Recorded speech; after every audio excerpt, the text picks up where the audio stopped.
Good afternoon, everyone, and welcome, Wunnumin Lake First Nation. My name is Don Parkinson, and I'm a senior consultation specialist with Atkins Realis. Today, we are continuing our series of Webequie Supply Road virtual community meetings with specific communities as our project moves through consultation round 3 of the environmental assessment phase. Today, we will be doing a review of where we are in the project to date and provide samples of the preliminary results of some of the topics studied or valued components. This will be the first of 2 parts of this presentation that we will be presenting to communities, with part 2 covering additional valued components. The purpose of these virtual community meetings is to provide your community and its members with an update on our project and receive input on the project as we walk through the environmental assessment process. While this meeting is virtual, our team is available anytime to meet with your community, either in person or in whatever format best suits your community.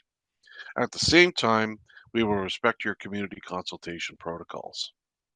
I want to note that we have shortened the presentation to cover a couple of valued components due to time limits, but the full presentation will be available on our project website, supplyroad.ca. We will be taking your questions and comments once the presentation is over. But now we're going to get started with a few words from Chief Wabas of Webequie First Nation talking about the importance of the project to his community. Webequie has a vision, for their community, and and we're looking for ways to how to prosper our community, and also to find or address some of the challenges that we have in our community. So we look into economic development, and we look into what's out there that can help us, become a community a vibrant community that is prospering from using the lands and resources. And one of the things that we're doing is that we're looking at some potential economic development opportunities, including, developing a road to potential sites in mineral development. So we are, exploring opportunities for our community, and also looking at our future generation as well too. We like to see, be able to have, opportunities for our future generation, so they can, live, a good life and a healthy life, and hopefully with the opportunities that we're looking at, it will generate job opportunities and also bring in a good infrastructure for our community.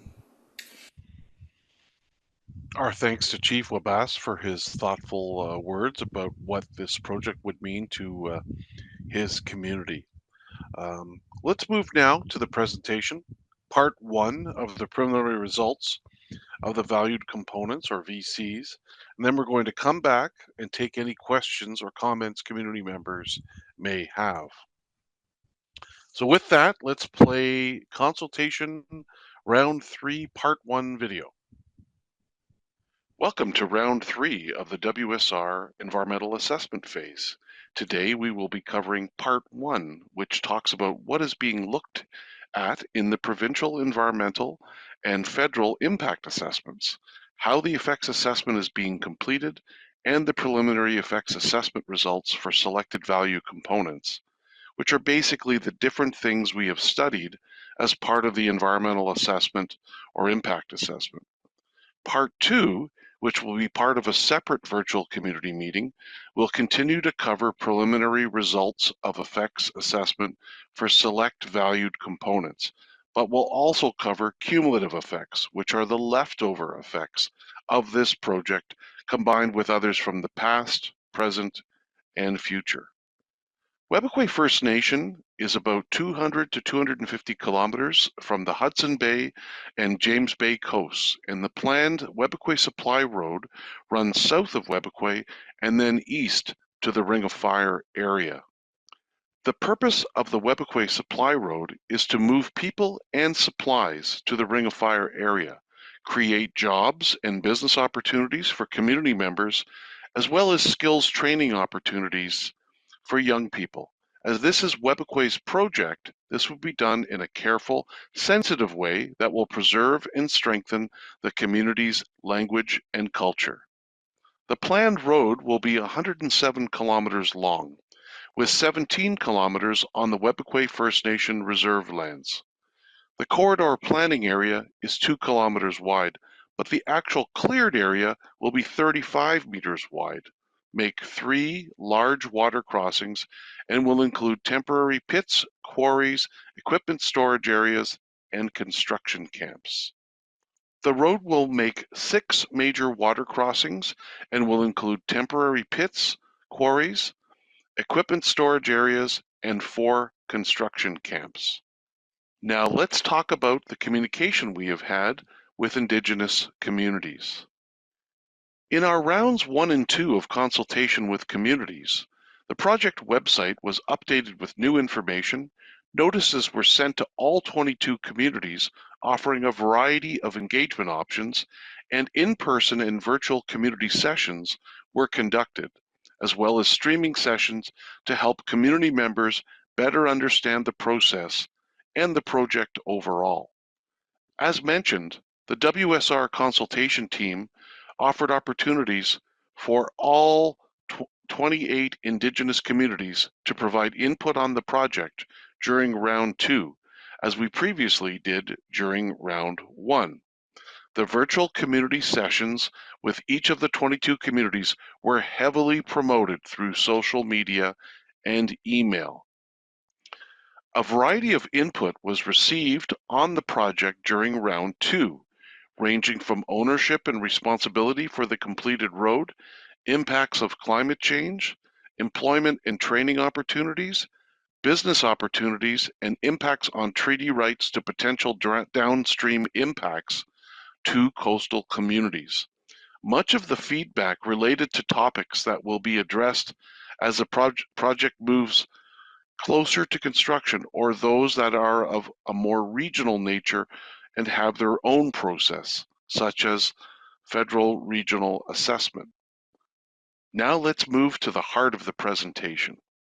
Environmental assessments are studies which assess the potential environmental effects, good or bad, of an individual proposal or project. For our purposes, the term environmental assessment, or EA, refers to the provincial process, while impact assessment, or IA, refers to the federal process. Next, we are going to talk about what we are assessing in the EA and IA. As we have mentioned before, valued components, or VCs, are what has been identified by community members, the general public, and technical experts as required for study in the environmental assessment or impact assessment. In parts 1 and 2, we will look at the project's effect on VCs, while in part 2 coming up in a few weeks, we will look at other effects such as accidents or spills. Before we go further, let's review some key terms. Valued components, or VCs, are what are to be studied in the EA and IA. Indicators are the ways to measure potential effects for VCs.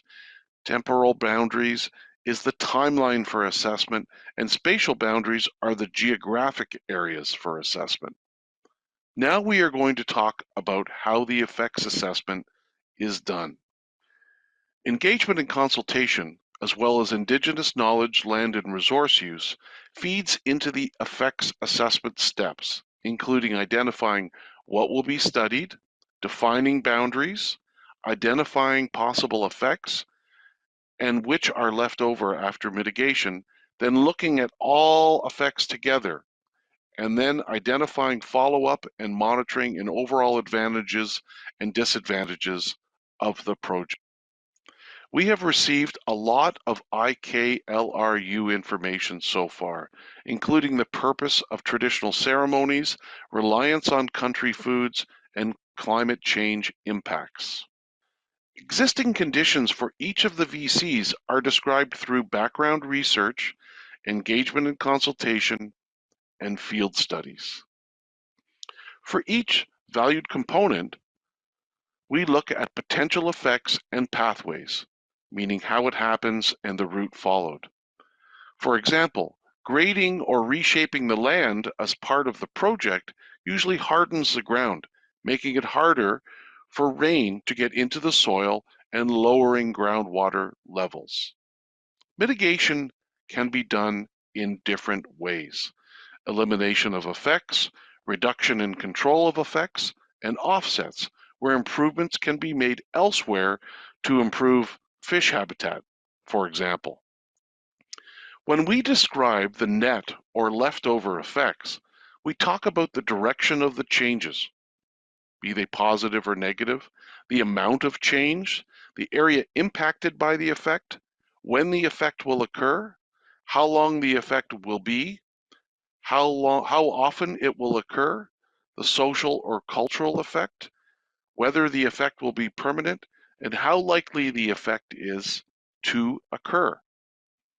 We determine how significant net or leftover effects using a number of methods, such as scientific experts working with community members, assessing risk, ranking or weighing effects, as well as the professional judgment of experts using their knowledge and experience. Cumulative effects are the net effects of a project, combined with the net effects of other past, present, and future projects. It recognizes that the project does not sit alone in terms of impacts. Let's move now to talk about preliminary results of effects assessment for select valued components.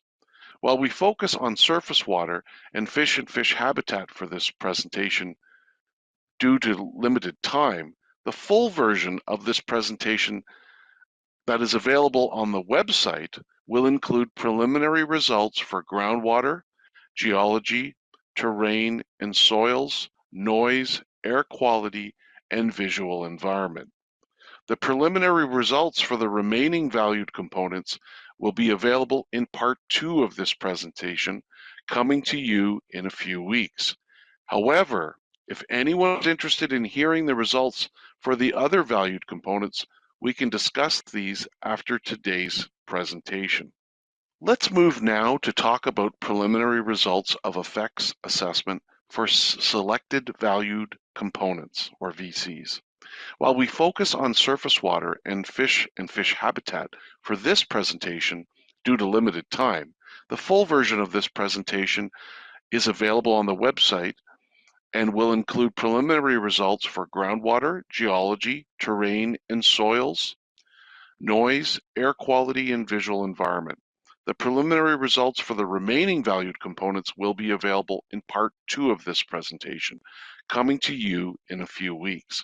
However, if anyone is interested in hearing the results for other VCs, we can discuss them after today's presentation. In terms of what was found regarding surface water, we identified that changes in surface water quantity and quality could occur due to short-term use of water for construction activities, such as controlling dust. There would be short-term discharges of construction water, wastewater, or wash water. There could be changes to the land resulting in changes to how fast the water runs off and how fast the water enters the ground to become groundwater. Airborne particulate matter from construction activities could be generated.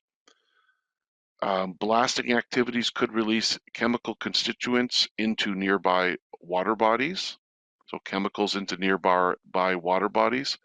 Construction activities that cause erosion and sedimentation could result in increased suspended solids and particulate matter during entering water bodies. There could be runoff and erosion from constructed surfaces of roads and developed areas that could lead to the transportation of suspended solids and particulate matter into water bodies.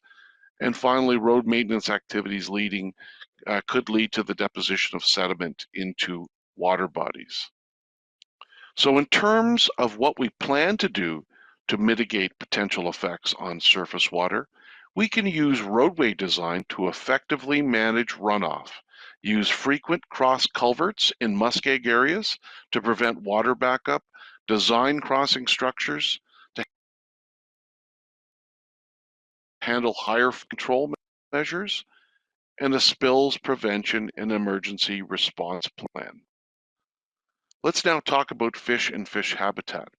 In terms of what was found, the project could potentially impact fish and fish habitat at crossing structures through changes to watercourses and water bodies, resulting potentially in the release of sediment and the occurrence of spills. Fish harvesting could also increase due to increased access to the area. To mitigate or reduce the impact of these potential fish and fish habitat effects, properly sized culverts allowing fish passage will be used. Fish rescues will be done. Habitat next to watercourses and water bodies, also known as riparian habitat, will be minimized. Habitat will be restored at water crossings. Construction will be timed to avoid impacts to critical life stages of fish, and erosion and sediment control and spills prevention and emergency response plan will be developed and used. Part 2 of this presentation will continue with the preliminary results of the effects assessment for selected valued components and discuss cumulative effects. As of now, the plan is to finalize the environmental assessment in 2026. You can contact us in many ways, through our website, through the individuals that are on the slide as well. Thank you for joining us. Miigwech. Okay, welcome back everyone, and why don't we open the floor now to see if we have any questions from the community. And I'm looking around here and it doesn't appear that we do. So with that, that wraps up today's virtual community meeting. Miigwech to everyone for joining us. We hope this was helpful, and please feel free to reach out and contact our project team with any questions or comments that you may have. The project website is supplyroad.ca. Join us again for part 2 of this presentation, coming to your community in a few weeks. Miigwech and see you soon.